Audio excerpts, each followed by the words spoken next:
Problem number 7। जैसे कि पहले हम बायोसेंट्रिज्म, एंथ्रोपोसेंट्रिज्म के बारे में पढ़ चुके हैं, इस प्रॉब्लम नंबर 7 में हम एकोसेंट्रिज्म के बारे में पढ़ेंगे। So the question is, can we sustain a population of 6.3 billion if we adopt an ecocentric approach to the environment? Now, what is ecocentrism? Before giving the answer, I just want to recall that ecocentrism is a relationship between human species and the natural environment. So, if we have an ecocentric approach, then can we sustain a population of 6.3 billion or not? Now keep in mind that Homo sapiens, which is the biological name of human beings, they are taken as a community. They are taken as the number of individuals, which is also known as population. Now there are different forms of life among human beings. And when we talk about the forms, we look at the social context, we have to look at the cultural context, because human beings can't survive without them. So, these are the forms of life that can alter the ecosystem without or with human beings' influence. Now, at the end of a Neolithic period, which is also known as agriculture revolution, उसके मुताबिक Earth was inhabited with 4 million individuals. Neolithic period तक 4 billion population थी, जबकि 12,000 साल बाद the world population exceeded to 6 billion. So this is just want to show you that with the time period, the number of population also increases. Apart from the ecosystem or the ecocentric approach, the population is increasing. At Neolithic period, the population is just 4 billion, and after 12,000 years, it has exceeded to 6 billion. Now here, sustainable development is essential for maintaining the integrity of the ecosystem.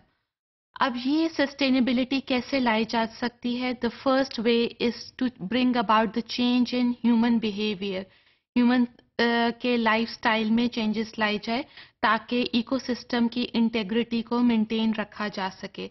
So one way is to change the human behaviour that make as possible for the ecosystem to self-regulate. Ecosystem या nature अपने balance में रहे, equilibrium में रहे और self regulation में रहे. It is only possible when human beings changes their behaviour. But keep in mind that it is not biologically possible. Evolution or any change in the ecosystem does not bring about after 1 year. It actually takes millions of years to bring about the change in the ecosystem, to bring about the evolution. So, ecosystem adaptation is directly proportional to the length of the time period. As the time period increases, the evolution is there. Now humankind has colonized the whole world. आप human being को हर जगह देख सकते हैं, चाहे वो extreme conditions ही क्यों ना हो. Now human beings are living in very cold conditions. For example, in Canada, human beings are living in very hot and dry conditions. For example, in United Arab Emirates.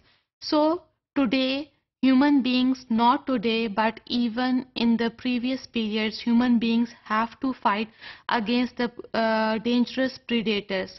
जो animals या जो species human beings के लिए नुकसानदेह हैं, human beings उनके साथ fight करती हैं, and they have the ability which is ethically right to kill them. So how we can consider human development as sustainable? Human development cannot be sustainable because their life has threatened many species on the world. जैसे कि human beings ने quotes बनाने के लिए, fashion style के लिए Jaguar और white tiger का इस्तेमाल किया. आज उन्हीं की स्पीशीज एक्सटेंड कर रही हैं. Their species are in threatened और in danger. So fundamental equilibrium that regulates life, that regulates ecosystem has somehow altered with the period of time. Now, if we look at the environmental sustainability, it has to be respected. It has certain limits.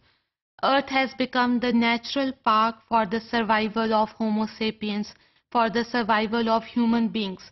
So there we have to make some ethical commitments with the nature in order to maintain the environmental sustainability. The first thing is the responsibility. It is the responsibility of human beings to preserve life of every species on this planet Earth. Now, sustainability is an objective concept. Here we are taking the sustainability as an objective concept, not as a theoretical concept, because here we are taking science as an objective concept. The natural science is actually objective. So we need a cooperation among scientists. Why we need cooperation among scientists? Just to define the limits, to bring about the self-regulation in the ecosystem. But keep in mind that this is impossible to define the limits under accurate conditions. So here we have to consider the level of culture, the level of economy, as well as the level of political evolution whenever we want to define any sort of limits.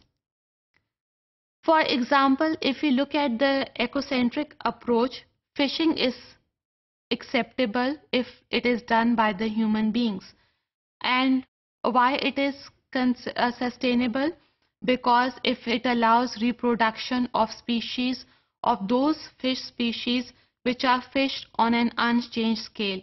अगर इस human activity यानी कि fishing को हम sustainable करार दे रहे हैं, उस सूरत में अगर स्केल अनचेंज रहे, इसका फ़ायदा ये है कि स्पीशीज़ रिप्रोड्यूस कर सकेंगी और बेटर कंडीशन में सर्वाइव कर सकेंगी. Similarly, deforestation to some extent or logging in a forest is sustainable if we carried out reforestation simultaneously. अगर हम deforestation और reforestation at the same time करें, it is sustainable. But some human activities, for example, industrial activities such as pollution, consumption of high energy, it is unsustainable because it is affecting the ecosystem and we can't maintain the integrity of the ecosystem after hundreds of years. So the main goal of sustainable development is that there is need to concentrate the thoughts of human beings, to concentrate the actions of human beings. By this we can go for a better establishment, better development, and for the effective policies by the countries or by the nations.